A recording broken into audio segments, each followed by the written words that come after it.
Cassiane? Ah, abriu a câmera. A gente até adora quando abre a câmera. Bom, eu vou começar a falar. Na outra aula, eu falei do indianismo, do início do romantismo no Brasil, em linhas gerais. Hoje, eu quero falar um pouco dos autores, tá? Dois especificamente, mas a gente pode falar de outros. Dois especificamente que são muito importantes para esse início do romantismo no Brasil, que é o Gonçalves Dias e o José de Alencar.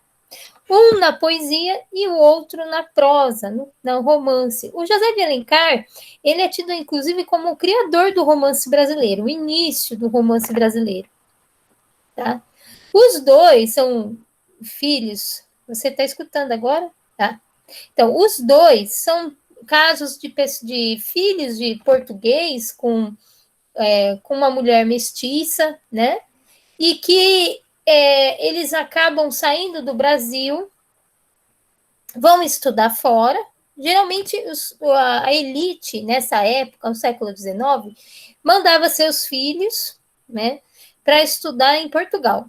Aqui não tinha faculdade, começa alguns cursos depois com Dom Pedro II, mas a maioria das vezes, esses filhos dessas pessoas que tinham uma burguesia endinheirada ou da elite mesmo, filhos de cafeicultores, né? Filhos de colonizadores, vamos dizer assim, do Brasil, eles iam estudar fora, em Portugal, em Coimbra ou em Lisboa. Eram os dois lugares, geralmente fazendo, a maioria das vezes, o curso de Direito. Mas no caso de Gonçalves Dias, ele fez um curso muito parecido com que seria letras, né? Latim e francês. Ele foi estudar lá. E depois eles retornavam. E eles eram inspirados por muitas ideias de lá e traziam para cá. No caso do Gonçalves Dias, eu vou ver se eu tenho aqui a foto dele. Vamos ver se eu abro aqui. Ele escreve um dos poemas mais icônicos da nossa literatura, vamos dizer assim, que é o poema que vai perpetuar, inclusive vai ser incluído no nosso hino, por toda a literatura. Ele é um símbolo do Brasil, esse poema, que é a Canção do Exílio, quando ele estava lá em Portugal. Ele volta com essas ideias do romantismo europeu e traz para cá. Só que quando eles trazem essas ideias de lá para cá, principalmente o romantismo português, nem sempre dava para encaixar com a realidade do Brasil, porque o Brasil era muito diferente da Europa naquele momento, né? O Brasil tinha escravidão, o Brasil era fruto de uma colonização extremamente agressiva, violenta, né? E tinha uma paisagem própria, peculiar. Então, como se eles pegassem a estrutura de Portugal, né, dos poemas da literatura portuguesa, e tentassem transplantar para cá, mas colocando temas e a realidade local nesses poemas, né? Então, ao invés de ele fazer, como os poetas portugueses, um retorno ao passado, como os românticos, eles gostavam muito do devaneio. O que é o devaneio? O sonho, a imaginação, a fantasia, o delírio. Viajar na maionese, vamos dizer assim, sabe? Escrever, dar asas àquela imaginação torpe e criativa. E nesse devaneio, eles gostavam também de se voltar ao passado daquele país. Como eles estavam em oposição ao clássico, mas não uma oposição que chega a ser negação em si. Ó, eu não quero ser igual aos clássicos. Não, eles estavam buscando o caminho deles, né? Eles retornam para a Idade Média, que seria para eles um idílio local onde teria essa pureza de alma, de espírito, pela religiosidade da Idade Média, pelas histórias dos cavalarias, pelas cantigas, e principalmente por causa da poesia, né?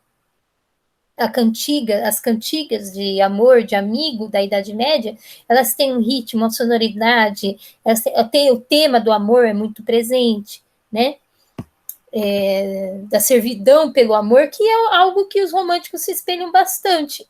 Eles idealizam o amor de tal maneira que eles estão dispostos a morrer por esse amor. O amor para eles é tudo, é o sublime.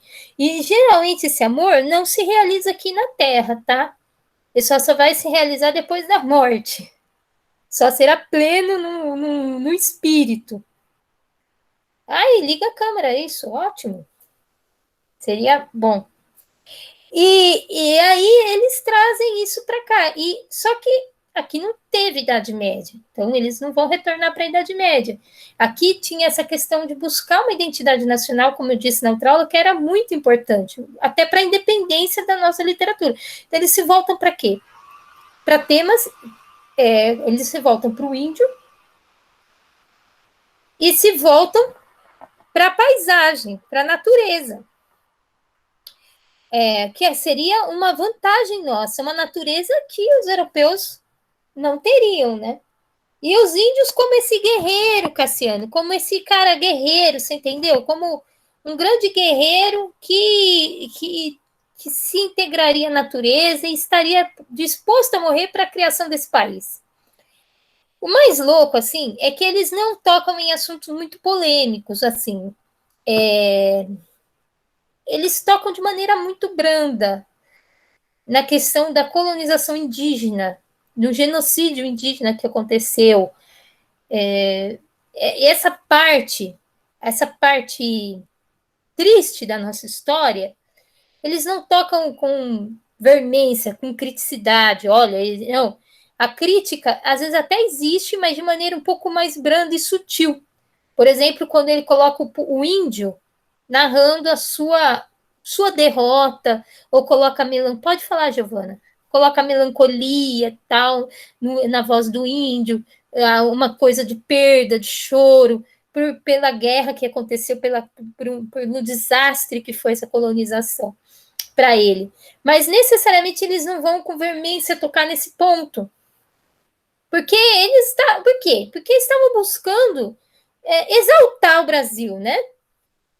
Criar uma narrativa de um país novo, solene, que nasceu em terras novas, uma nova Atlântica, um novo paraíso.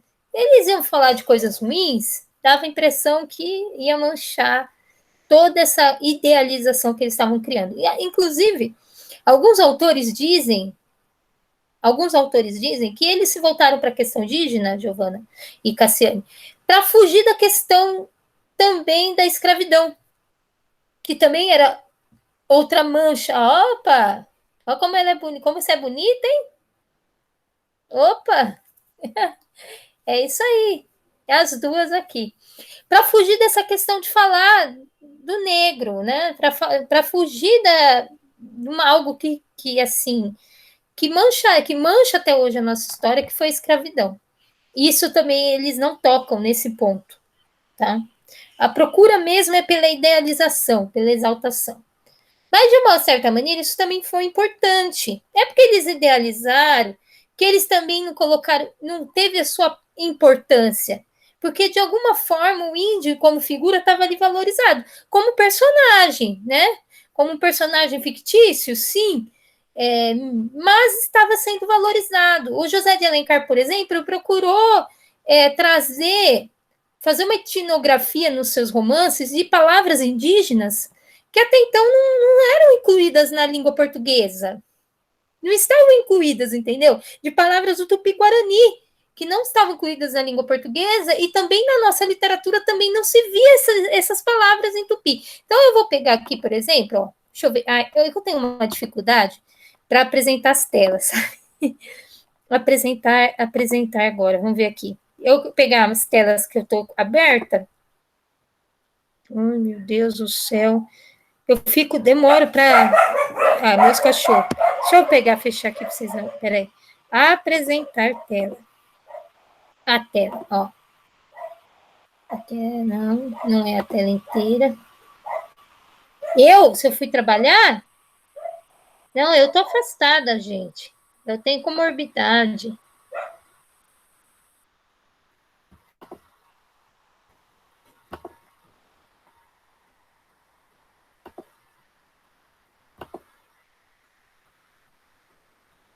Gonçalves Dias, cadê minha tela? Por que não aparece, né?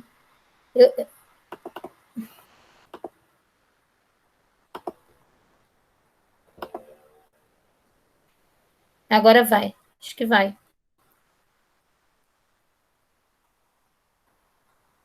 Agora, vocês estão vendo? Consegue ver essa tela agora? Consegue ver essa tela? Respondem para mim. Sim. Sim. Ó, esse aqui é o Gonçalves Dias, tá? Esse cara aqui é o Gonçalves Dias, tá aqui quando ele nasceu.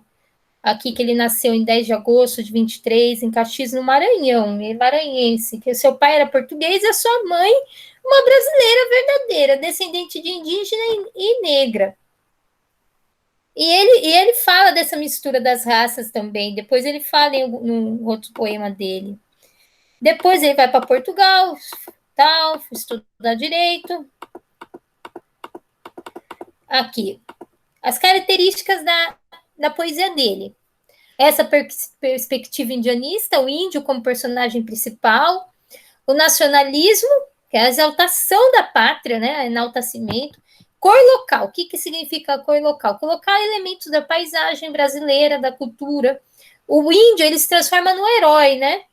No herói valente e tal. Símbolos nacionais. O índio é a floresta. O que seria a paisagem, né? A natureza. Bucolismo. Bucolismo que é essa natureza idealizada. O amor também como um objetivo a ser alcançado. A mulher também como uma santa. Geralmente eles idealizavam.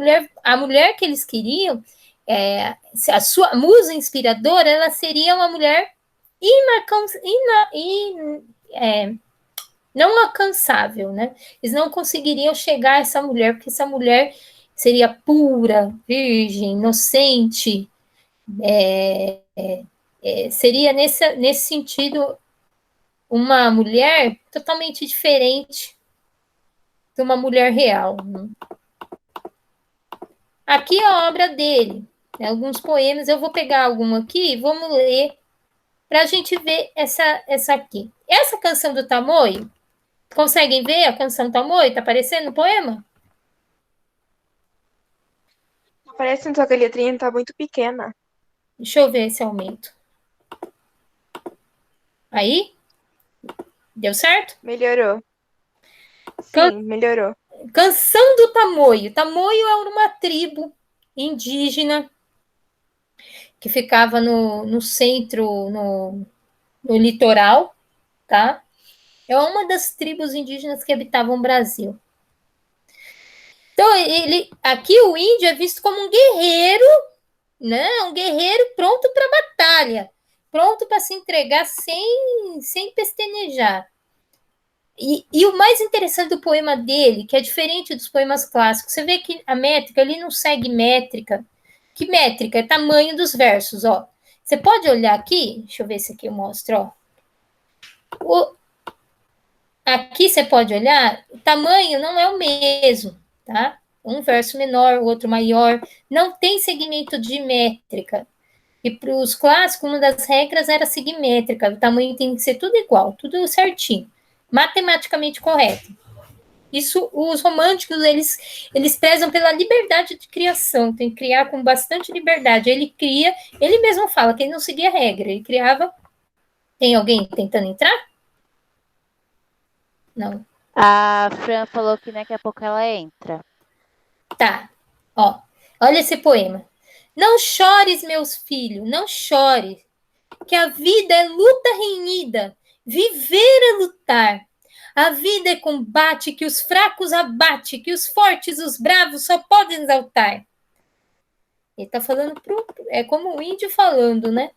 Um dia vivemos, o homem que é forte, não teme da morte, só teme fugir. No arco que empesa tem certa uma presa, que quer seja tapuia, condor ou tapir.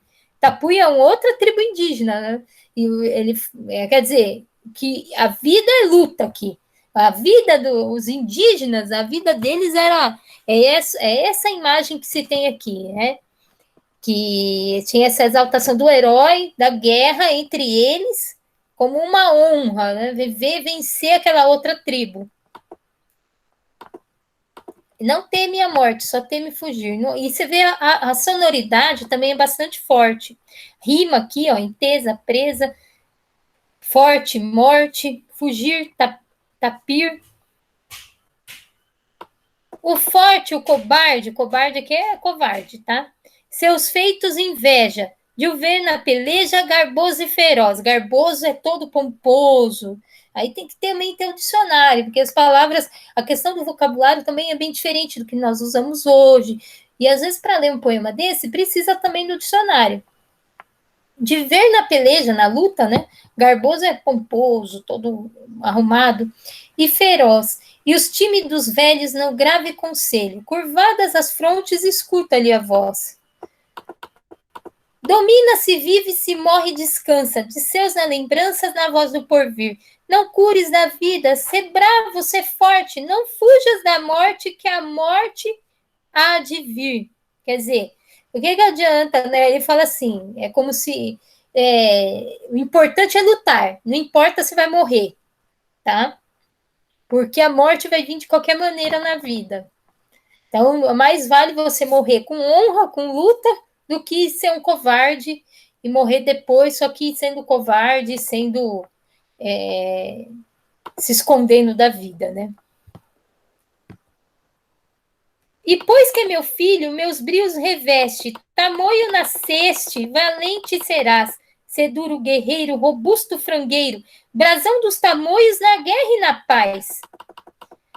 Teu grito de guerra retumbe aos ouvidos, no inimigos transidos por vir comoção, e tremam de ouvi-lo, pior que o sibilo, das setas ligeiras, pior que o trovão. Quer dizer, o cara, esse índio aqui, ele é o cara, né? Ele tem um puta corpo, ele é aquele cara assim, imagina assim, tipo um esportista, né? Todo forte, atlético, que vive no meio da mata com seu. Ele não tem barriga, nada, o cara é o cara, entendeu? Ele corre mais veloz que não sei o quê, que as emas, ele é tão forte quanto o touro, ele mata um tubarão com a própria mão, ele nada, pesca, voa, sei lá, voa não, mas corre. É o cara, é o cara. É essa a idealização aqui. Teu grito de guerra, retumbe aos ouvidos. O grito do cara, o grito dele já faz com que todos corram de medo dele. Só dele gritar naquele grito de guerra, sai tudo voando, tudo correndo. E a mão nessas tábuas querendo calados, os filhos criados na lei do terror. Teu nome lhes diga que a gente inimiga talvez não escute, sem pranto, sem dor. Aqui, e as mãos nessas tábuas, querendo calados os filhos criados na lei do terror. Teu nome lhes diga, ele é temido pela família, pelo seu clã, pelos que estão de fora.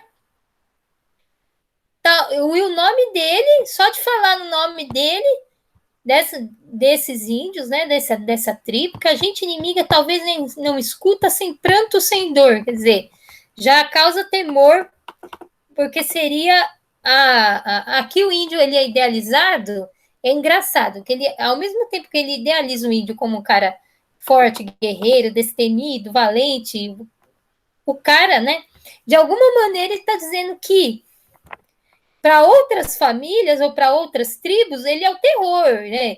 Ele não é tão bom assim, aquele mito de um índio bom também, da bondade presente no índio, aquela idealização de um homem primitivo, essencialmente bom, que até o Rousseau trouxe essa ideia, e os românticos copiaram também. De alguma maneira, ele está contradizendo isso, né? É tão bom assim, ele é bom para ele, né? Para sua tribo, para sua gente. Para os inimigos, é pranto, que é choro, e dor.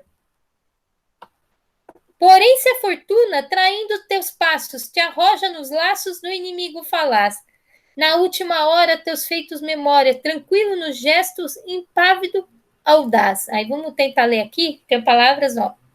Porém, se a fortuna é a sorte, né? O destino.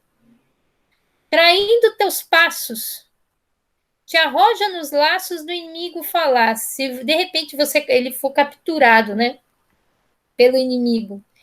Na última hora, teus feitos memórias. Quer dizer, vai passar a sua vida na sua memória, assim, em alguns minutos vai passar a vida inteira. Tranquilo nos gestos, impávido. Mesmo se ele for capturado, mesmo que ele for derrotado, ele vai morrer honrado, feliz, com a consciência tranquila, porque ele cumpriu o seu destino. E cai como um tronco do raio tocado. É uma ideia até trágica, é engraçado, que apesar de ser romantismo e se opor à forma clássica do classicismo, essa ideia de herói que se entrega, que se sacrifica por um destino, por algo maior que ele, para o seu povo, para a sua gente, é uma ideia do herói da tragédia grega, né? Da tragédia clássica, das epopeias. Você vê que, é como eu disse, os românticos eles não se opõem no todo, eles se opõem na forma aos clássicos, tal, eles têm críticas, sim, colocam com a liberdade de criação, imaginação, valorizam aspectos que os clássicos não valorizavam, né, na humanidade, como a imaginação e o sentimento, mas eles também não abandonam de todo algumas ideias clássicas, como, por exemplo, a do herói, né? A essa do herói que se entrega por algo, né? Ele é capaz de morrer pelo outro, ou por uma causa, por um ideal. E cai como um tronco do raio tocado, partido rojado para larga extensão. Assim morre o forte. Lembra a questão da morte novamente? É o grande triunfo. A morte seria o grande triunfo aqui. Assim morre o forte, no passo da morte, triunfa a conquista mais alto brasão. O mais legal ainda do poema do Gonçalves Dias é essa musicalidade, sabe? Parece que você pode ler cantando. As armas ensaia, penetra na vida, pesada ou querida, viver é lutar. Olha que legal. Viver é lutar. Se o duro combate, os fracos abate, aos fortes, aos bravos, só pode exaltar. É bacana que também é um ensinamento de vida, né? É uma questão também, no final, nessa estrofe final, ele coloca aqui uma filosofia de vida, viver é lutar. E se o duro combate abate os fracos, aos fortes, aos bravos só pode exaltar. Então, e ele tem vários aqui, tá? São vários poemas que vão seguir nessa linha. Aqui tá vendo essa outra tela? Tá vendo? Alô? Oi? Sim. Tá. Ó, porque essa outra tela aqui, prólogo, né? Ele começa falando do que é poema para ele, tá? Ele fala assim: dei nome de primeiros cantos às poesias que agora publico, porque espero que não serão as últimas. Por isso que ele colocou um livro de primeiros cantos. Muitas delas não têm uniformidade nas estrofes. Ó, questão da estrutura poética que ele segue. Ó, não tem uniformidade, não tem o mesmo tamanho as estrofes cada um, porque menosprezam regras de mera convenção. Quer dizer, ele não segue regras só porque é convencional, ele cria de acordo com que ele acha melhor, mais conveniente para a poesia dele. Adotei todos os ritmos da metrificação portuguesa e usei deles como me pareceram quadrar melhor. Quer dizer, com os que eu pretendi exprimir. Quer dizer, quando ele precisou usar a regra, ele usou. Ele usou quando ele quis essas regras, essa estrutura. Ele não usou só por convenção, ele usou quando ele quis, quando ele achou conveniente. Por isso que nem sempre elas seguem essa uniformidade. E isso é uma coisa interessante, porque isso mostra o caráter do o poeta romântico, ele tem isso, sabe? Ele segue ele. Ele é o centro ali do negócio, da criação. Tá? Ele não vai... ele só tem que dizer... se voltar para a sua própria consciência do que é poesia, do que é literatura. Ele não está preocupado com o que os outros vão achar do texto dele. Não tem unidade de... Ele vai falar do tema, ó, do conteúdo. Não tem unidade de pensamento entre si, porque foram compostas em poucas e versas, debaixo do céu diverso e sob influência de impressões momentâneas. Então, ele criou poemas em mais diferentes momentos, por isso que ele acha que os poemas não têm uma ligação entre si. Foram compostas na margem viçosa de Môndego, isso aqui é lá em Portugal, e nos píncaros, aqui ele já começa a poetar também, né?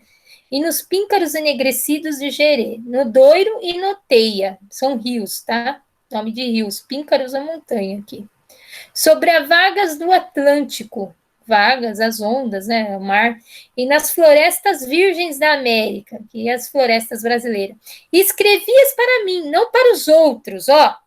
Lembra que eu disse que ele não tem obrigação da consciência da satisfação da forma dele, que ele escreve? Ele sente que ele tem obrigação primeiro com ele, ó. Escrevias para mim, e não para os outros. Contentei-me agradar, e se agradarem, e se não, é sempre certo que tive o prazer de as ter composto. Quer dizer, ele compôs esses poemas primeiramente para ele. Com a vida isolada que vivo, gosto de afastar os olhos de sobre a nossa arena política para ler em minha alma, reduzido à linguagem harmoniosa e cadente o pensamento que me vem de improviso, e as ideias que em mim desperta a vista de uma paisagem de oceano, o aspecto, enfim, da natureza. Quer dizer, ele falou assim, aqui, ele está dizendo o seguinte, primeira coisa, ele preferiu se voltar para ler a alma dele, expressar esses sentimentos, esse interior, essa riqueza interior que tem dentro dele, ao invés de falar da questão mais política, tá? Isso, colocando isso na linguagem, integrado com a natureza. Casar assim o pensamento com o sentimento.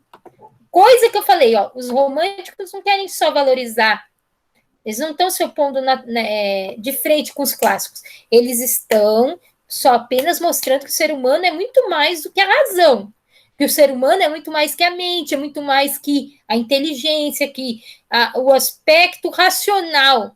O ser humano não é só isso, o ser humano, ele é pensamento com sentimento, ele quer algo integral. O romântico, ele procura o ser humano como inteiro, o ser humano no todo, não pela metade, tá? Ele quer buscar essa totalidade, ele quer trazer o que está interno, o que está escondido, o que foi negligenciado para fora, mas a fim de harmonizar com essa racionalidade. Então, coração com entendimento, a ideia com a paixão, ele quer casar tudo, né? Surge em ser o grande total aqui, ser a totalidade com o humano, o ser humano completo, tá? Cobrir tudo isso com a imaginação, fundir tudo isso com a vida e com a natureza. Isso aqui é praticamente o que ele fala aqui, é o que é o romantismo, tá bom? É como se ele dissesse para nós, e uma das coisas que os românticos fizeram foi começar a teorizar, os escritores começaram a teorizar sobre a literatura que escreviam. E eles começaram a colocar isso também na sua própria escrita. Fundir tudo isso com a vida e com a natureza, purificar tudo com o sentimento da religião e da divindade. Olha só, todos os aspectos do romantismo. Religião, a divindade, o mito, a natureza, né? Eis a poesia grande. Isso aqui para ele é o que é a poesia. Isso tudo aqui que é a poesia para ele, ó. Isso é para ele o que é a poesia. E também o que seria poesia para os românticos. Ele está dizendo, não só o que é poesia para ele aqui, está dizendo praticamente o conceito de poesia para os românticos. Eis a poesia grande e santa, a poesia como eu a compreendo, sem a poder definir, como eu a sinto sem poder a traduzir. E o esforço, então, para chegar até o resultado é sempre digno de louvor. Talvez o merecimento deste volume. E o público julgará, tanto melhor que se ele o despreza, porque o autor interessa em acabar com a vida desgraçada que se diz de poeta. Essa é outra coisa que os românticos se colocam, né? Os românticos, eles se sentem exilados da sociedade, eles sentem-se malditos, eles se colocam como pessoas diferenciadas, que conseguiriam ver a humanidade com o olhar de fora, com o olhar de dentro deles, mas também um pouco de fora, porque eles mesmos não se encaixariam nessa sociedade. Eles se sentem o estranho, sabe o estranho? Oi, Mariana. Tudo bem? Oi, professora, tudo bem sim com a senhora? Oba! Eu já vi a Giovana, já abri o vídeo, eu quero depois, se você quiser abrir a câmera, tá aí. Só me avisa aí. Não, Já vi a Cassiane. tem vergonha. Então, você conseguiu ver aqui na tela que eu estava? Vi sim. Tá.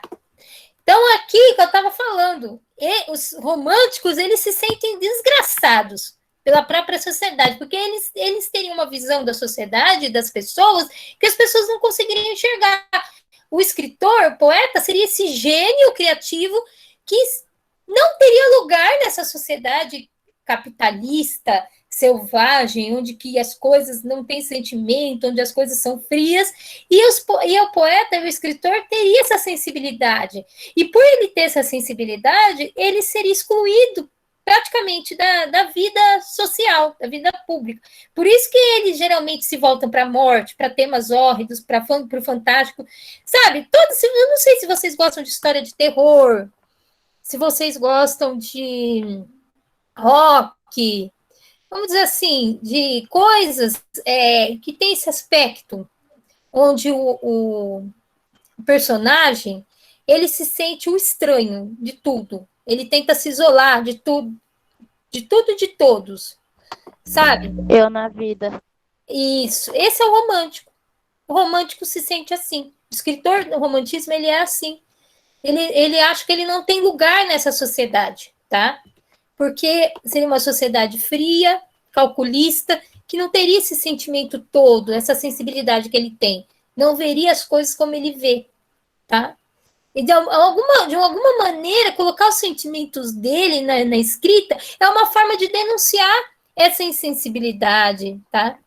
É uma forma de fazer uma crítica também, de mostrar que as pessoas têm valor, têm individualidade, né?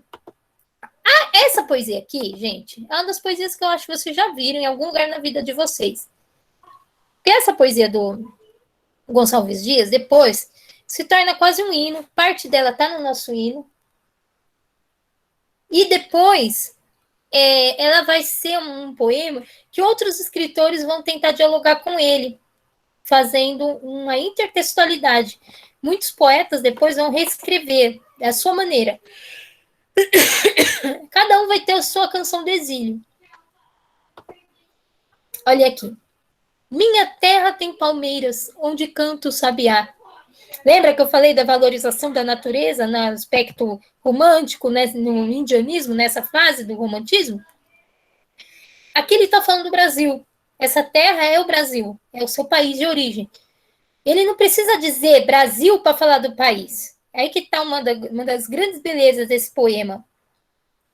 Ele não precisa dizer explicitamente, estou falando do Brasil. Não. Ele coloca as paisagens, você já supõe que primeiro sabe. Está falando da terra onde ele não está. Ele está em Portugal, quando ele escreve esse poema. Minha terra tem palmeiras onde canta o sabiá. Sabiá, palmeiras são fauna e flora brasileira. Aí ele coloca, as aves que aqui gorjeiam, não gorjeiam como lá. E aí ele começa a fazer um trabalho com advérbios de lugar, bem bastante interessante, aqui e lá e aqui, sabe? Que você não precisa exatamente da palavra em si para fazer o resgate do que ele está falando, né? Que não tem, ninguém está dizendo, em nenhum momento ele citou Portugal ou citou o Brasil, mas você já implicitamente imagina que ele está fora do Brasil falando do Brasil. Nosso céu tem mais isso. Olha a parte que está no nosso hino, ó. Nosso céu tem mais estrelas, nossas várzeas têm mais flores, nossos bosques têm mais vida, nossa vida mais amores. Quer dizer, ele está falando, nosso Brasil tem tudo isso mais do que aqui, né? Em cismar é ficar pensando, tá? É ficar matutando. Em cismar sozinho à noite, mais prazer encontro eu lá. Minha terra tem palmeiras onde canto o sabiá. Minha terra tem primores, que tais eu não encontro eu cá. Em cismar sozinho à noite, mais prazer eu encontro lá. Minha terra tem palmeiras onde canto o sabiá. Não permita, Deus, que eu morra sem que eu volte para lá, sem que desfrute os primores que não encontro por cá, sem que ainda viste as palmeiras onde canta o sabiá. E você vê, ó, que ele coloca o lugar e a data. E aqui o cá, o lá e o aqui, né? Então, advérbios de lugar. Cá, lá. Esse jogo sonoro aqui é bastante complexo. É um trabalho poético bastante intenso, né? Ele repete em cismar sozinho, ele pensamento à noite, mais encontra a questão do individual, né? O romântico, se voltando para si mesmo, olhando para a paisagem para dentro dele. Porque não é só a paisagem que não é igual. O sentimento, o que ele sente em relação a essa paisagem também não é igual. E é esse completo entre o ser humano e o entorno dele é que faz esse poema muito especial. E aí ele suplica para Deus, né? A questão da religiosidade, de alguma maneira há uma santificação aqui do lugar que ele tanto admira, que ele tem tanta saudade. Ele também não precisou usar a palavra saudade para dizer de saudade, para falar da saudade aqui nesse poema. Isso que é interessante, são coisas que estão sugestionadas, tá? Não permita, Deus, que eu morra sem que eu volte para lá, sem que eu desfrute os primouros, que eu não encontre por cá, sem que ainda viste as palmeiras onde canto o sabiá. Quer dizer, ele, meu Deus, pelo amor de Deus, não deixa eu morrer antes de eu voltar para o Brasil. Deixa eu, antes de voltar para lá, de eu rever tudo isso que está dentro de mim. Essas são imagens de coisas desse lugar maravilhoso, né? Que ele descreve aqui, está dentro dele, de alguma maneira. Só que ele quer voltar para reviver essas sensações. E essa canção do exílio aqui, nossa, é quase um símbolo da poesia brasileira, tá?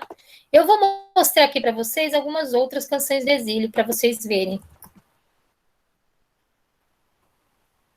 Pois é que um poeta, né? Não sei porque entrou no Canva.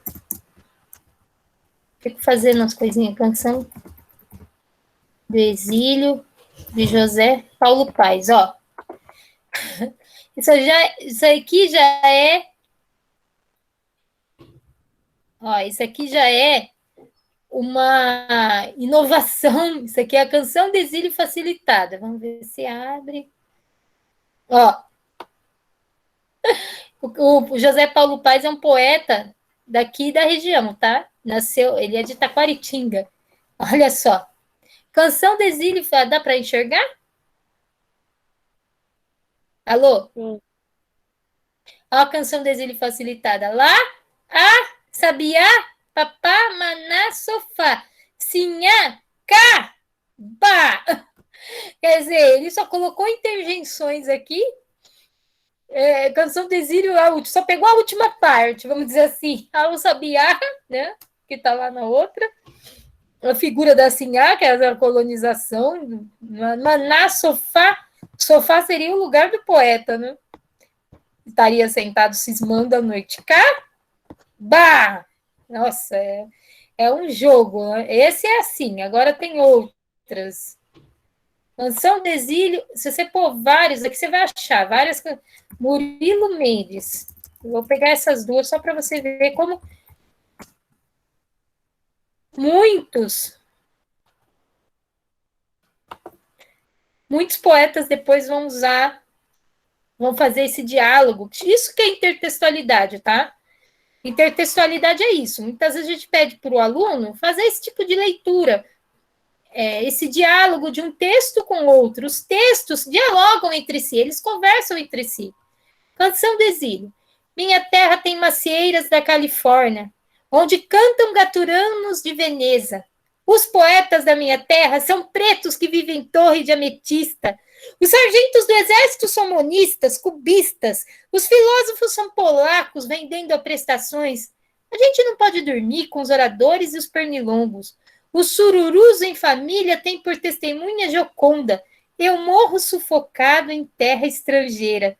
Nossas flores são mais bonitas, nossas frutas mais gostosas, mas custam 100.000 réis a dúzias. Ai, quem me dera chupar uma carambola de verdade e ouvir um sabiá com certidão de idade.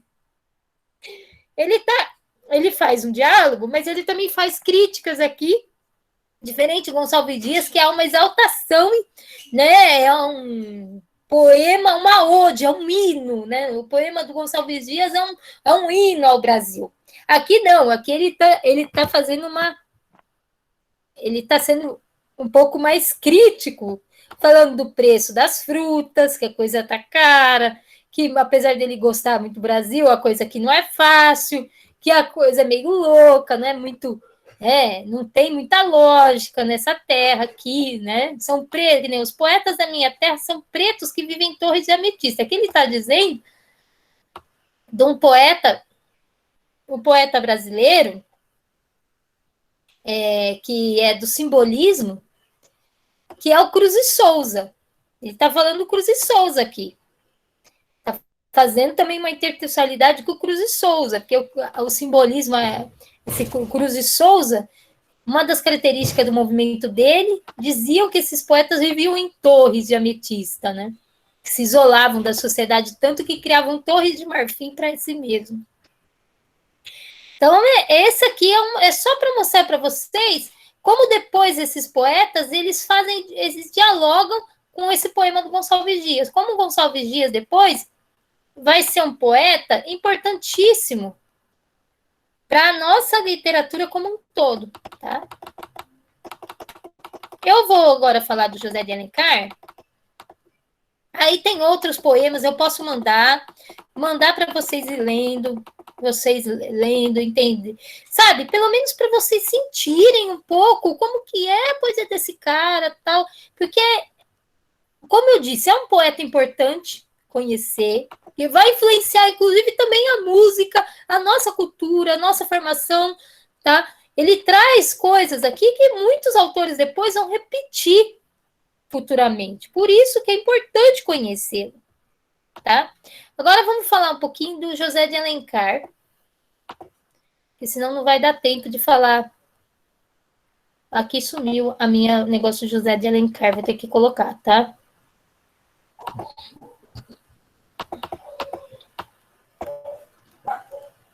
José de Alencar já foi na prosa, já fez mais ou menos o que o Gonçalves Dias fez.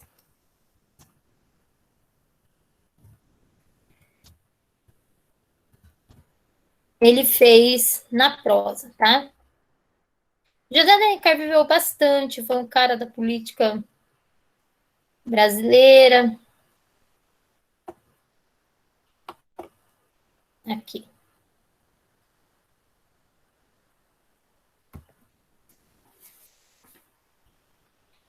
Então, o José de Alencar, ele vai... 3 obras do índio, desse índio. O primeiro, o Guarani, depois Iracema e depois o Birajara. E cada um vai falar de um momento da colonização brasileira, tá? O Guarani a capa do Guarani, como que foi, assim, quando ele publicou. O Guarani foi publicado no jornal, em forma de folhetim. Como que era isso? O escritor ia por fascículos. Hoje as pessoas não ficam esperando o capítulo da novela. Antigamente, eles faziam isso com os romances. Não tinha TV, nada, então eles escreviam um capítulo, vendia nas bancas, toda semana saía um capítulo, sabe? Seria um fascículo da história. E muitas vezes os leitores influenciavam no final da obra, tá? Porque a partir da leitura, principalmente as mulheres da burguesia que liam essas obras, eles levavam a obra para um lado ou para o outro, que nem os novelistas. Os novelistas também. Se um personagem está muito chato, não está agradando, ele mata o personagem. Não sei se vocês já viram isso. Aqui. Guarani, 57, Iracema e o Birajara. São obras bem diferentes, mas todas é uma trilogia. O Guarani seria... O Guarani, vou até pegar aqui para vocês. Seria a parte já da colonização.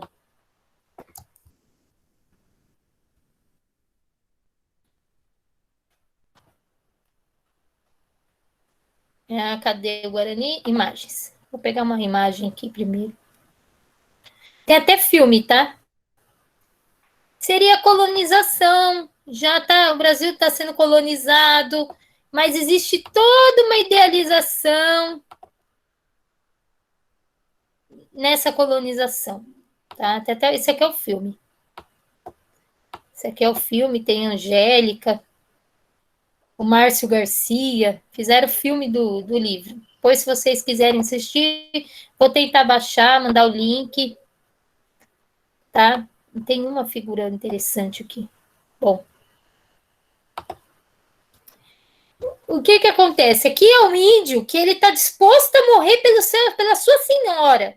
Como nas cantigas medievais, as canções de amor, o vassalo ali, o poeta, se colocava como um servo da sua amada, que geralmente era uma mulher da classe, uma senhora feudal, rica, que ele nunca ia conseguir ficar com ela por ele ser um poeta pobre, vagabundo, um vassalo camponês. Ele nunca ia ficar com ela por questão social, tá? Ela, tá para ver? Tá, aqui tá romance. É que dá para ver, sim. Tá. Então, por essa ordem, essa história do cara que é pobre e que se apaixona pela mulher rica, tal, o José de Alencar, ele transfere isso para a questão indígena, pela questão colonial.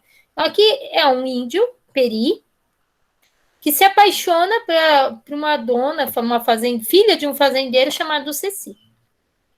Acontece que a família da Ceci, o pai da família, o irmão da Ceci, mata uma índia. Diz que sem querer, que eu não ia caçar, a flecha acerta uma índia das tribos Aimoré. E aí, o que acontece? Acontece uma grande saga de vingança. Aliás, isso era muito comum no Brasil nos inícios lá da colonização. Quando um matava o outro, a família começava uma guerra com a outra família e eles iam se matando até acabar com tudo. Né? Um ia vingando o outro. Mata um, depois o outro da outra família mata o outro e assim vai. Os índios Aimoré começam uma saga para destruir essa família de fazendeiros. Só que aqui não fala que os fazendeiros, que o cara era um colonizador, se o cara matou índio, não tem uma crítica que é colonização. Não, é que o cara é um homem bom, um senhor maravilhoso, bondoso, que aceita de bom grado o Peri, porque o Peri, ele salva, a vida dele é salvar a Ceci. A vida dele é colocar a vida dele em risco, tá?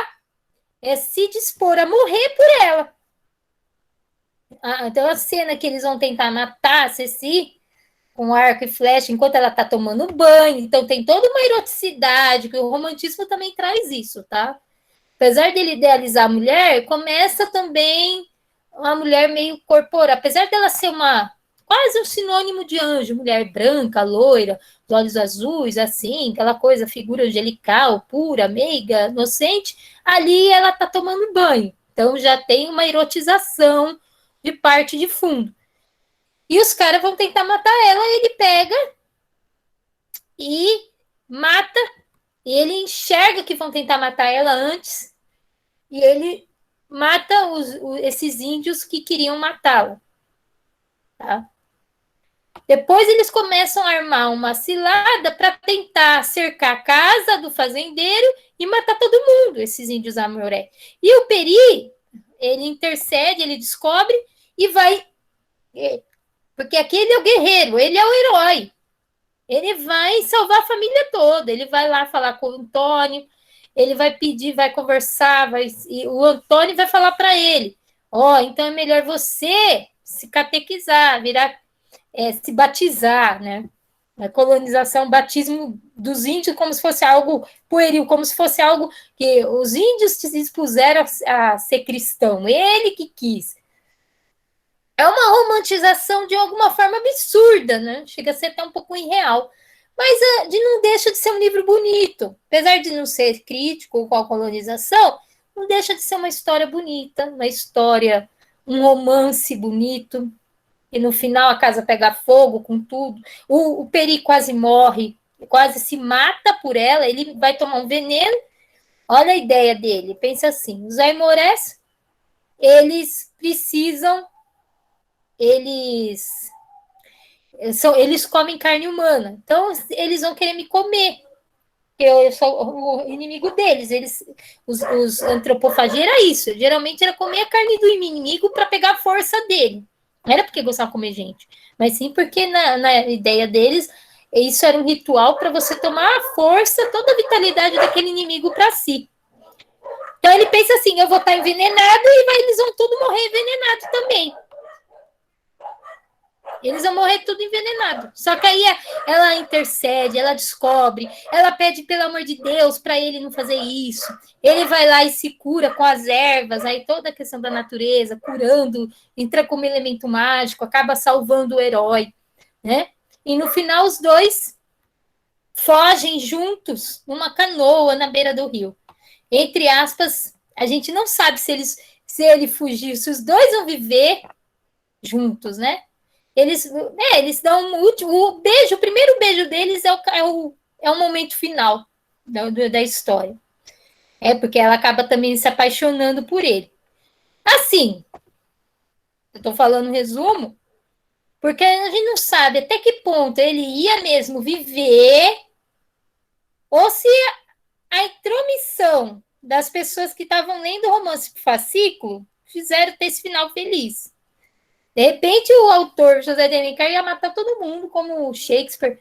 Morre o herói, morre a mocinha, morre tudo.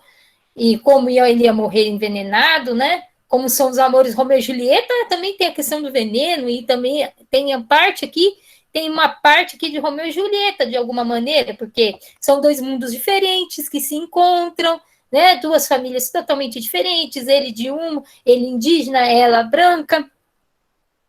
E essa idealização toda, e que no final é um amor quase impossível de se realizar, e que tem essa questão do veneno também que o Shakespeare coloca em Romeu e Julieta. O cara se mata envenenado depois de achar que a mulher tinha morrido. Não, ele se mata com a espada, ela que toma o veneno depois. Não, ele se mata com o veneno, ela que depois se mata com a espada, e os dois morrem abraçados. E aqui parecia que ia caminhar para um final assim, mas aí acaba dando um final feliz. Bom, esse romance vai ter música, vai ter influência, vai ter novela, vai ter livro, vai ter filme. Você vê a importância, porque vai alencar na imaginação brasileira como se a formação do Brasil tivesse sido assim. O encontro, sabe aquela coisa da história da Pocahontas? Aquilo não é novidade. O encontro lá de dois mundos. Aquilo não é novidade, não. Aquilo, acho até que eles copiaram de Iracema. Aí tem o outro, né? E aquele já é da colonização em si. Iracema já é da descoberta. São 3 momentos que o José de Alencar vai retratar. Primeiro, ele retrata a colonização com o Guarani. Depois, ele vai retratar a chegada dos portugueses no Brasil com o Iracema, que aí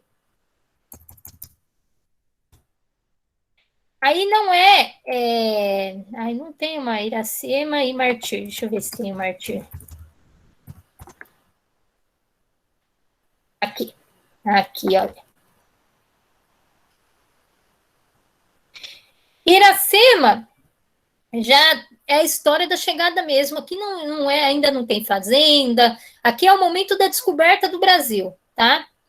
Tanto que Iracema é anagrama de América. O que é anagrama? Se você pegar o nome Iracema e ler de trás para frente, América.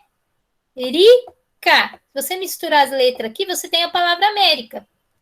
Seria o nascimento da América, seria assim, esse encontro fantasiado entre um amor de uma índia com um branco, um português. Né? Ela se apaixona pelo branco, que também, né, ele se integra à sociedade, à tribo indígena. Aqui é o contrário, né? O índio que fica na casa do senhor branco, né, que passa a querer viver como os brancos, se catequizando ou se batizando. Aqui ele, de alguma maneira, no primeiro momento, ele vai viver como os índios. Ele entra para a tribo dela. Tá? Só que ela não podia ficar com ele. Por que ela não podia ficar com ele? Porque ela era filha do pajé e ela tinha toda uma tradição, ela tinha uma bebida, ela tinha a fórmula de uma bebida muito potente, que seria muito parecida com a Luasca, que só ela tinha, que ela não podia entregar essa fórmula para ninguém. Ela, na verdade, ela não ia poder casar pelas tradições da tribo. Tá? Ela não ia poder casar porque ela tinha uma missão religiosa dentro da tribo. Mas, por amor, ela abandona essa missão. E ela quase sai da tribo, também salva a vida dele. Ela também é uma heroína que também se dispõe a morrer por um branco, tá? Pelo amor dela, se coloca a vida dela várias vezes na frente. E depois ela tem um filho dele, só que ele vai embora, tá? Larga ela, sem um filho. Só que a escrita do José de Alencar aqui é diferente. A escrita dele aqui é pura poesia, não é um romance. Iracema já é um poema em prosa, tá? Eu vou ler aqui um trecho do Iracema. Eu tinha separado no livro didático, tá, gente? A parte do José de Alencar. Meu Deus, tá aqui. São 2 livros didáticos. Um tem a parte Guarani. E eles caem no vestibular, tá? Ora cai o Iracema. Ora, povo não gosta muito da literatura do José de Alencar, porque é muito descritiva, palavras, trechos muito longos para descrever um lugar, as pessoas acabam ficando um pouco achando tediosa. Mas se você ler, por exemplo, Iracema, já é um pouco menor que o Guarani. O Guarani é um romance extensíssimo. E o Iracema você tem que ler como um poema em prosa, não como uma prosa poética, não como um romance em si, tá? Eu vou ler para vocês, tá? Deixa eu ver se eu pego o trecho aqui, para vocês ir acompanhando, que eu vou ler no livro didático aqui.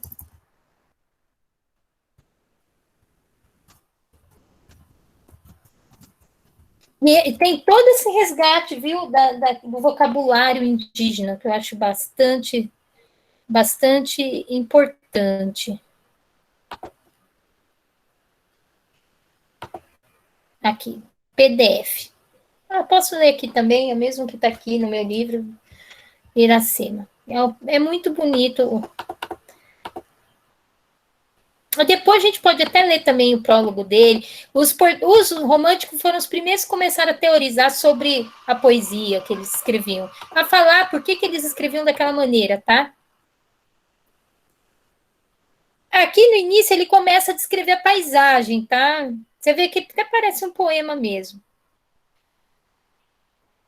Verdes mares, bravios da minha terra, onde canta as jandaias na fronte de Carnaúba. Verde mares que brilhais como a líquida esmeralda aos raios do sol nascente, perlongando as alvas praias ensombradas de coqueiros. Serenai, verdes mares, e alisai docemente a vaga é onda, tá?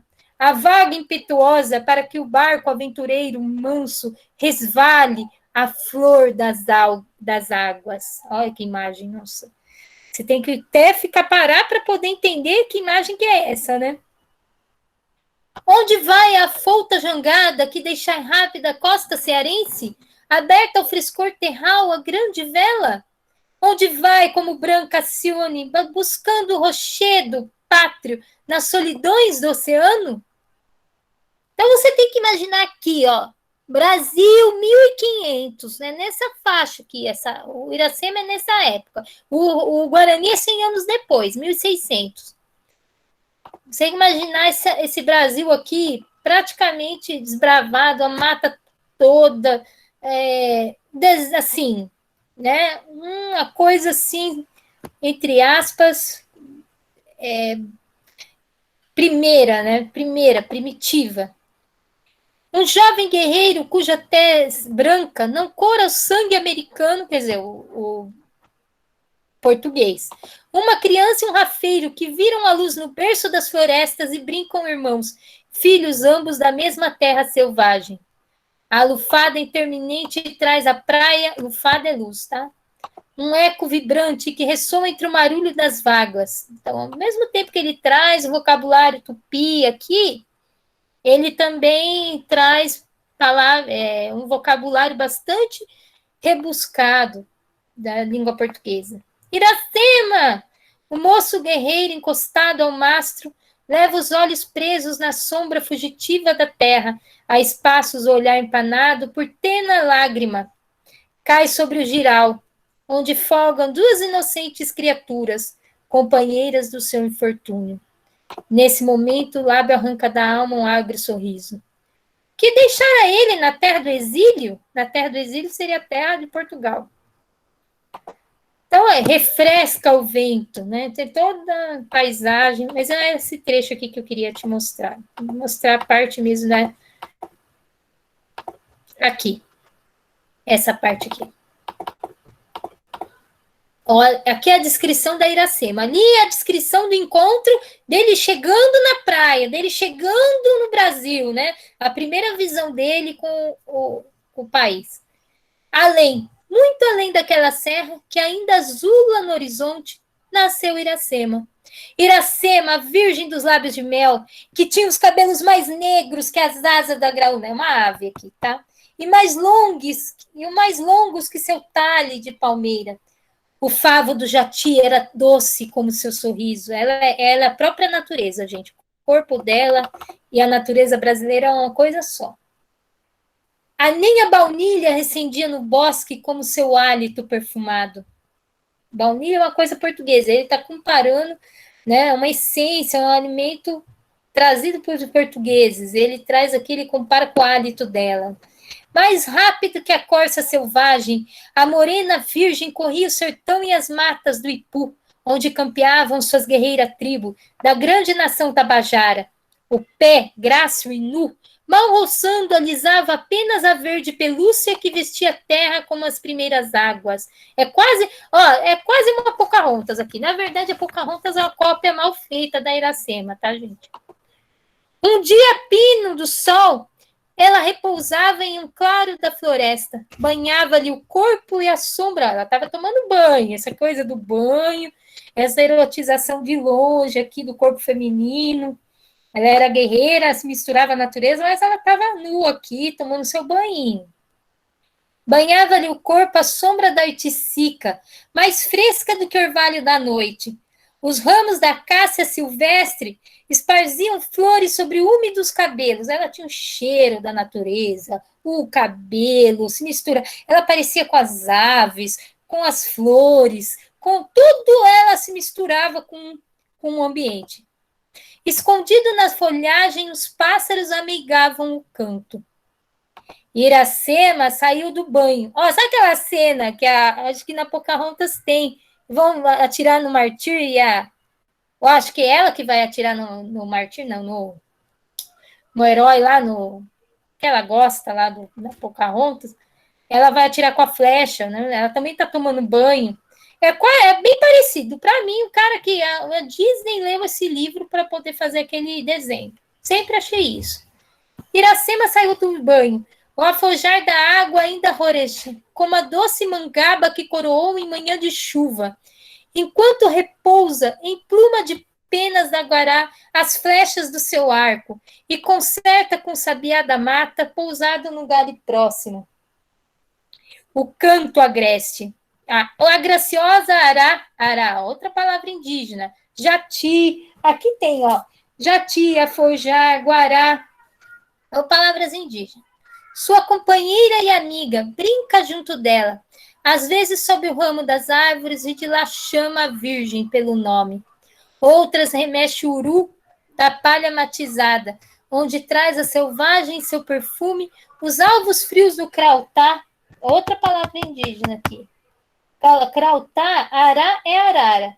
Crautá é planta da família das bromélias, é quase uma bromélia aqui. As agulhas da jussara com que tece a renda, e as tintas o que matiza o algodão. É muita descrição, gente, é muito. E essa coisa de trazer essas palavras mais difíceis, de fazer essas imagens, é próprio da linguagem poética, tá? Por isso que é um poema, é uma prosa poética, o Iracema, e não um romance. E isso também é outra característica do romantismo, essa mistura de gêneros, tá? Misturar gêneros, prosa com poesia, poesia com a prosa, isso também é do romantismo. Bom, eu vou terminar aqui, tá? Rumor suspeito quebra a doce harmonia da cesta. Ergue a virgem os olhos que o sol não deslumbra, sua vista perturba-se. Diante dela, e toda a contemplar, está o guerreiro estranho. Quem está contemplando a bela moça tomando banho de longe? Como o Peri estava lá com a Ceci, o Martim. Está um guerreiro estranho. Se é guerreiro, não algum mau espírito da floresta.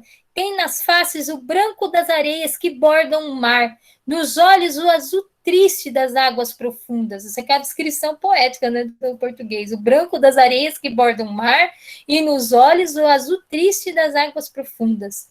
Ignotas armas e tecidos ignotos. Ignotos é desconhecido, tá? Desconhecidas armas e tecidos desconhecidos. E para os índios é desconhecidos, aquelas armas e aquelas roupas. Cobrem-lhe o corpo.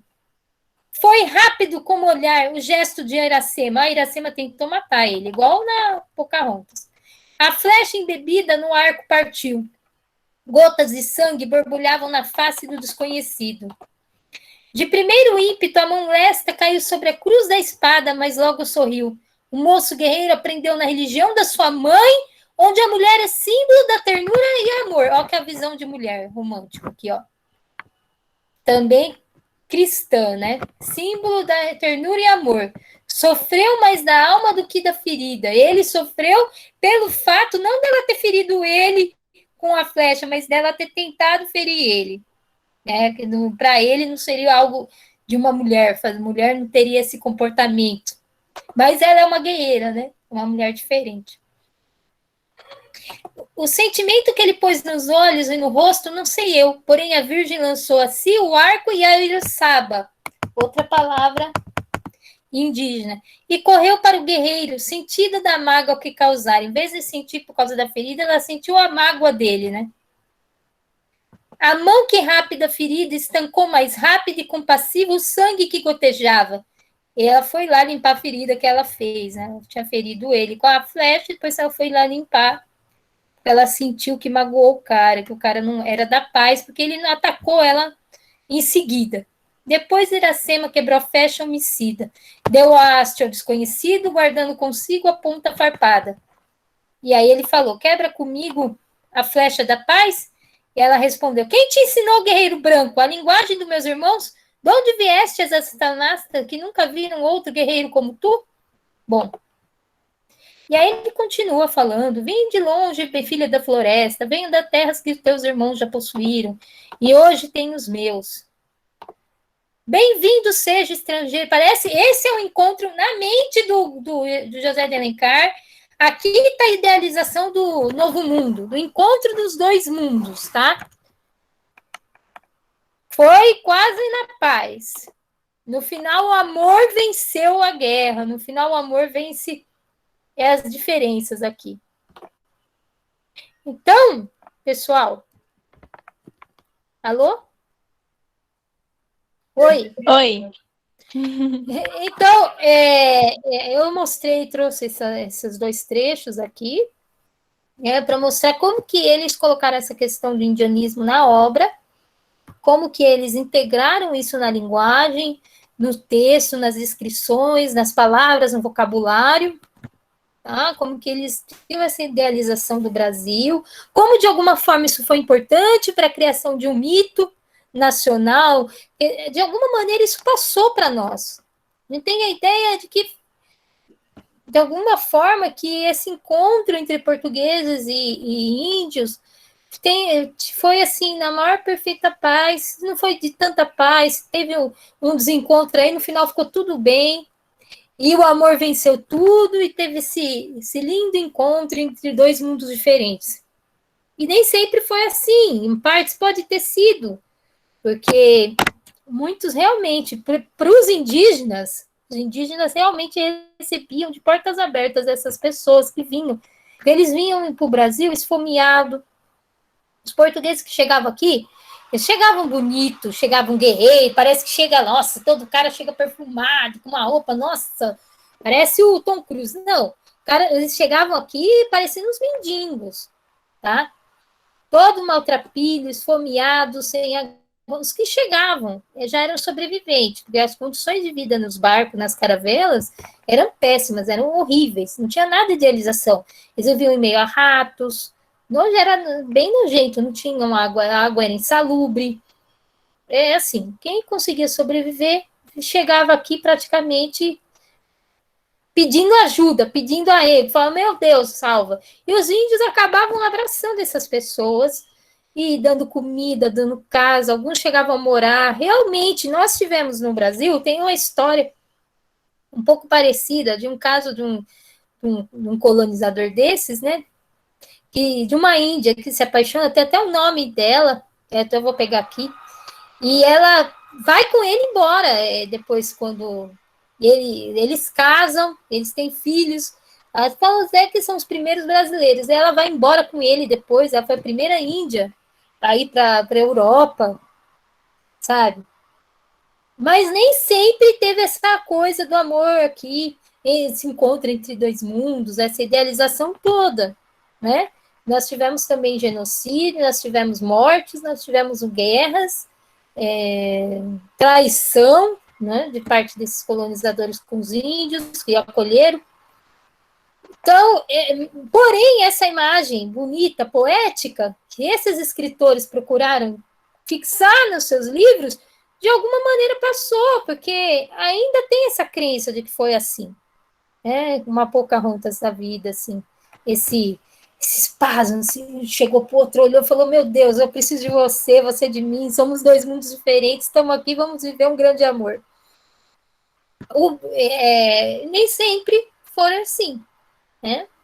E desconstruir isso, de que maneira a gente precisou disso para se formar como país, de que maneira isso foi importante, de alguma forma, e de que outra isso também foi cruel, porque escondeu a escravidão, não se discutiu realmente a colonização, o problema de como foi essa colonização, como essa colonização foi violenta, foi genocida, né? A gente acha que a pandemia de coronavírus é a primeira pandemia do mundo, assim, que matou milhares de gente. Não. O Brasil já foi colonizado com pandemia, que uma das estratégias dos portugueses era realmente entregar roupas contaminadas, um vírus que os índios não tinham anticorpos, não conheciam como varíola, e deixar aquela tribo inteira morrer daquela doença. Inclusive, o Peri, ele é dos Goitacazes. A tribo Goitacazes era conhecida como pela força, pela agilidade, pela braveza, eles eram muito bravos, eram índios muito valentes, e os portugueses morriam de medo desses caras. Esses caras eram nossa, os caras tinham colar com dente de tubarão. Então, eles pegavam o tubarão pela mão, pra você ter uma ideia. Arrancava com a mão os dentes dos tubarão. E só assim, só com vírus, é que os portugueses conseguiam, porque os portugueses nem chegavam perto não conseguiam nem chegar perto da tribo, morriam de medo dos caras. Só com vírus que eles conseguiram matar esse povo inteiro, que é o povo do Peri aqui. Então, nem sempre foi tão perfeito, tão bonito, tão poético como parece nos livros, tá? Então, eu vou mandar para vocês os textos, vou fazer algum trabalhinho sobre eles. Tá? Hoje é o dia 13 de maio, hoje é o dia que se libertou no papel, assim, vamos dizer assim. Institucionalmente, né, seria o fim da escravidão. E é um dia também importante para a gente pensar também o lugar do negro nessa sociedade e pensar também a relação do trabalho no Brasil, porque essa questão da colonização e da escravidão influencia até hoje nas nossas vidas, tá? Na forma como a política brasileira ainda é muito colonial, a forma como os coronéis chegam ao poder. Tem famílias que estão no poder no Brasil há 400, 500 anos. São as mesmas famílias, sabe? E continua com aquele ideia de que, assim, se for contra mim, morre. Você mata para poder estar na política. O uso de estratégias genocidas ainda. Por isso que, talvez, para esses políticos, não seja importante controlar a pandemia de coronavírus. Eles estão usando esse vírus para fazer tudo aquilo que eles gostariam de fazer, que é matar as pessoas. E eu estou falando isso porque por que a gente estuda literatura? Por que é importante estudar? Porque, de alguma maneira, tem um pensamento sendo criado sobre nossa realidade, sobre a nossa cultura, nosso país, a nossa terra, sobre as pessoas, sobre o ser humano ali, e que isso perpetua, influencia ou não os nossos dias, tá? Vocês acharam que vocês gostaram? Oi? Eu gostei. Gostou? O romance tem o filme do Guarani, tem bem bonito, assim, assistir. Quem gosta, nossa, não deixa de ser poético, sabe? Não é porque o cara idealizou que não deixa de ser bonito e poético. O romance, o Guarani, assim, chega a ser um pouco tedioso da leitura, que é uma leitura um pouco mais pesada, que, por exemplo, o Iracema já não. Ele já flui um pouco melhor. Mas é o que eu disse, o José de Alencar tem essa importância histórica de ser tido como criador do romance no Brasil, ser pai do romance brasileiro, e essa estrutura do romance vai se perpetuar depois para outros escritores. Nem nada nasce do nada. Depois, outros escritores vão se opor a essa visão romantizada, idealizada dele. Vai criticar, vai trazer personagens brasileiros até mais reais, mais próximos da realidade, vamos dizer assim, mas que vão estar, de alguma maneira, dialogando com ele. Então, mesmo quando esse cara não chega a ser, assim, 100% o cara falando da realidade, mas, de alguma maneira, quem vai vir depois vai dialogar com ele e vai falar, cara, o brasileiro não é tão bonzinho assim. O nascimento do Brasil não foi tão... Foi, de uma certa maneira, quase uma coisa louca, surreal, como é o Macunaíma, por exemplo, que de uma maneira surreal ele faz um diálogo com Iracema, mas traz a malandragem, traz o folclore, traz essa coisa, essa loucura de dizer de não ser tudo perfeito, e ao mesmo tempo de não ter lógica, né? O Brasil, de uma certa maneira, não tem lógica. Mesmo esses caras, eles escreviam para quem, gente? Para quem que eles escreviam? Numa época da escravidão, 90% do povo era escravo, tá? 90% do povo era analfabeto, não tinha escola. O Brasil vai colocar massivamente o povo na escola a partir da década de 90 do século XX.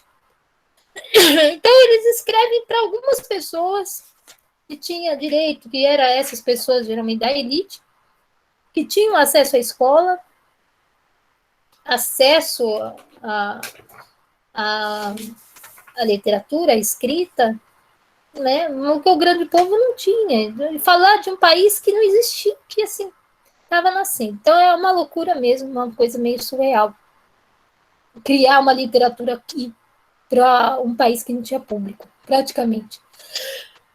Eu vou terminar a aula, vou fechar, tá? Mariana e Giovana e Cassiane vão ter a nota de participação da aula, tudo bem? Eu vou marcar aqui. Eu tô sem água, eu falei 2 horas aqui, já tá dando quase isso. 1h40 de aula, tudo bem? Fiquem com Deus. Estão aí? Quer dar tchau? Sim. Tchau, professora. Tchau. Tá. E fala se vocês gostaram, se não gostarem, sempre tá, eu tô aberta a críticas, tá? Foi bem Aham. legal, mas seria bem mais Gostei. legal se mais alunos participassem. Ah, eu queria que vocês também falassem, sabe? Falassem, comentassem, lessem. Eu vou mandar os textos. E aí, se não comenta aqui ao vivo, pode falar no WhatsApp o que achou, o que tá gostando, como que tá fluindo essa leitura, tudo bem? Ou se os alunos participassem, Aham. tipo, cada um lendo um parágrafo. Ou cada um falasse um parágrafo, comentasse um parágrafo, posso dividir o texto. Posso dividir o texto em grupo. Eu queria mesmo fazer isso. Podíamos dividir em grupos. Mas eu preciso saber quem participa. Dá para eu planejar alguma coisa? Vamos dividir e participar 2 ou 3. Eu participo, mas naquela vez lá que eu não entrei, eu tava trabalhando. Por isso que eu não entrei naquele dia. Então, eu também participo, mas tem dia que eu trabalho e tem dia que eu não trabalho, entendeu? Entendi. Eu prefiro fazer à noite. Por que eu prefiro fazer à noite? Porque de dia, aqui na minha rua, é barulho o tempo inteiro. Eu não também só consigo. chego. Oi. Eu também só chego 9h30 da noite. Eu saio lá da minha empresa 9h30 da noite. Então eu chego aqui em casa umas 11 horas da noite. Eu vou mandar os textos, aí vocês coloquem as propostas de vocês no papel, escreve no WhatsApp, vamos ver como os colegas respondem. E aí eu coloco também áudio. Olha, pessoal, vamos fazer assim, vamos fazer, sei lá, no Discord, vocês entram lá, ou cada um cria um horário, não precisa ser no horário que eu vou estar. As pessoas entram na plataforma, leem o texto, faz comentários em grupo e deixa gravado lá. Que isso que é legal de lá, que fica gravado. Eu vou poder avaliando e os outros vão ter também acesso na hora que tem condição de ver. E também você poderia fazer tipo um grupo no WhatsApp.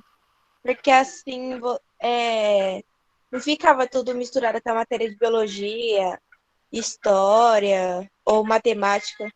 Tá bom, então vou Lá no fazer o grupo do grupo. Virgínia. Vou criar o grupo separado, então, do WhatsApp. É que eu tenho muitos grupos, né? Por isso que eu acabei não criando grupo lá. E às vezes, com tanta mensagem no WhatsApp, que eu também me perco. Às vezes tem mensagem de aluno que eu só vou ver uma semana depois que o aluno mandou. De tanta mensagem que vem.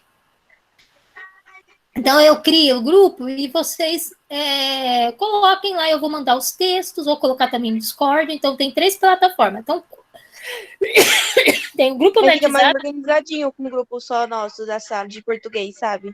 Tá bom. Tem um grupo no Facebook, tá? Que também tô colocando lá. Eu não entro muito no Facebook, não. Então, eu coloquei em várias plataformas para poder dar acesso para todos. Por quê? Pessoa que usa mais o Face. Então, tá lá, o grupo tem as atividades lá também. Se a pessoa gosta mais e tá no Discord toda hora, tá lá também. Eu tava no Discord, só que eu perdi minha conta e eu ainda tô no grupo, então não tô recebendo as mensagens de lá. Você vai ter que criar outra, né? Aí se você puder me remover de lá, entendeu? Remova, aí eu te mando o link de novo. Tá bom. Para você entrar. Porque lá fica numa pasta também organizado, né? Tem uns roteiros, aí eu coloco os roteiros lá. Dá para criar Sim. áudio. Lá eu gostei da plataforma, achei bacana, assim. Fica bem organizado e dá para vocês fazerem trabalhos em grupo lá. Então vocês coloquem isso na NetZap, que eu vou fechar aqui e depois eu mandar aula para eles, tudo bem? Tá bom, professora. Tchau. Tchau. Tchau. Agora é só como eu termino, como que eu fecho aqui.